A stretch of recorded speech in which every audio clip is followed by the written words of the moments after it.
Very good morning. Shilpa's Vantilya Vaidyaशाలకు స్వాగతం సుస్వాగతం. Today I am going to prepare soya chunks meal maker biryani. So late చేయకుండా we'll go to the process. Biryani masala ఈ మధ్య gap ఇవ్వాల్సి వచ్చింది కొంచెం బిజీ షెడ్యూల్స్ వల్ల. నేను సగం ఆయిల్ సగం బటర్ వేసాను, కమ్మగా ఉంటుంది అని. స్పైసెస్ ఎక్కువ ఉండే అన్నమాట బటర్ వేస్తే. సో ఇది బ్లాక్ ఇలాచి, సో క్యారెట్, పుదీనా, ఆనియన్స్.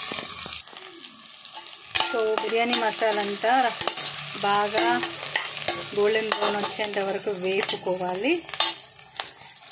వేపుకున్నాక యాక్చువల్గా ఇందులో టమాటాస్ ప్యూరీ చేయాలి, బట్ నాకు ఇప్పుడు అంత టైం అవైలబిలిటీ లేదు కాబట్టి నేను ఇలాగే వేసేస్తున్నాను.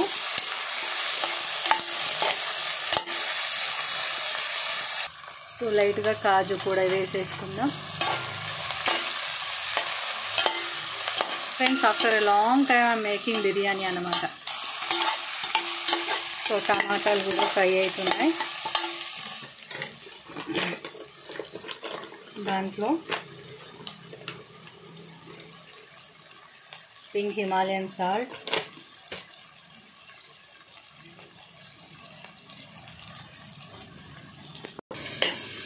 Very freshly grinded.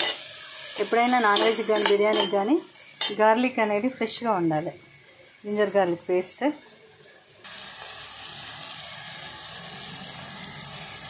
కొంచెం ఎక్కువే పడుతుంది. బాగా స్పైసెస్ బ్లెండ్ అవుతాయి కదా. సోయా చంక్స్ కూడా వేసేసి ఒక 5 minutes ఫ్రై చేయాలి.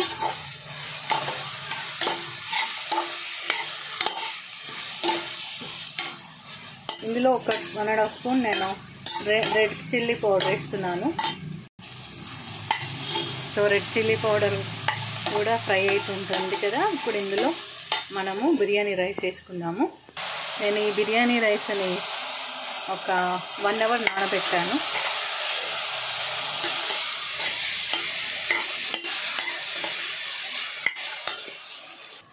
ఈ గ్లాస్ తోటి 1 గ్లాస్ బియ్యం పోసాను. సో 1 గ్లాస్కి 1.5 గ్లాస్, ఎందుకంటే 1 hour నానబెట్టాం కాబట్టి. మనకు బిర్యానీ రైస్ ఆబ్వియస్లీ పుల్లలుగా కావాలి కాబట్టి నేను ఇది కొంచెం వేపాను. ఇప్పుడు ఇందులో వాటర్ పోసేస్తున్నాను. ఇది సో పెద్ద ప్రాసెస్ కాదు ఫ్రెండ్స్. ఇది మనం హీలూక్స్లో చేస్తున్నాం కాబట్టి మనకి ఎక్స్ట్రా ఆయిల్ కానీ ఎక్స్ట్రా వాటర్ కానీ అవసరం ఉండదు. ఎస్పెషల్లీ మనం హీలూక్స్లో రైస్ కుక్ చేసుకుంటే ఏంటంటే సాగుతుంది. బిర్యానీ రైస్ అయితే ఇంకా సాగుతుంది, మామూలు రైసే సాగుతుంది కానీ ఇది చూడాల్సిన పని లేదు ఇంకా.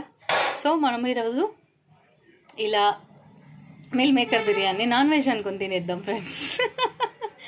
సో మూత పెట్టేశాను. ఎగ్జాక్ట్లీ ఒక 5 minutes తర్వాత మళ్ళీ ఒకసారి తీసి కలుపుదాము. సో ఆఫ్టర్ 5 minutes మనకి ఇలా బిర్యానీ రెడీ అయిపోతుందో.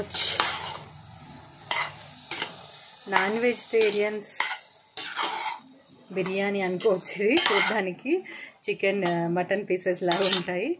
సో ఇప్పుడు మనం మంట తక్కువ చేసి సిమ్లో పెట్టుకుందాం. టేస్ట్ అయితే అరోమా అయితే ముక్కలు అదిరిపోతున్నాయి, ఆకలి పెరిగిపోతుంది. దీంట్లోకి రైతాతో తింటే కాంబినేషన్ సూపర్ ఉంటుంది ఫ్రెండ్స్. నేను తట్టు ఇంకా హీలుక్స్లో వండుతున్నాను కాబట్టి ఇంకా టేస్ట్ అనేది ఎన్హాన్స్ అవుతుంది.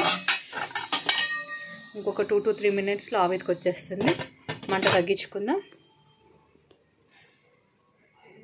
సో టట్టడాయ్, మన meal maker biryani is ready.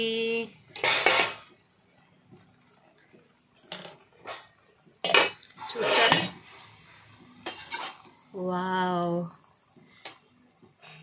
జీడిపప్పు అదన్నమాట. ఇంకొక 2 minutesలో ఇది ఆవిరికి వచ్చేస్తుంది. That's all. మరి నేను రైతా చేసుకోవాలి. బాయ్. అయినా మీ అందరికి రైతా ఎలా చేసుకోవాలో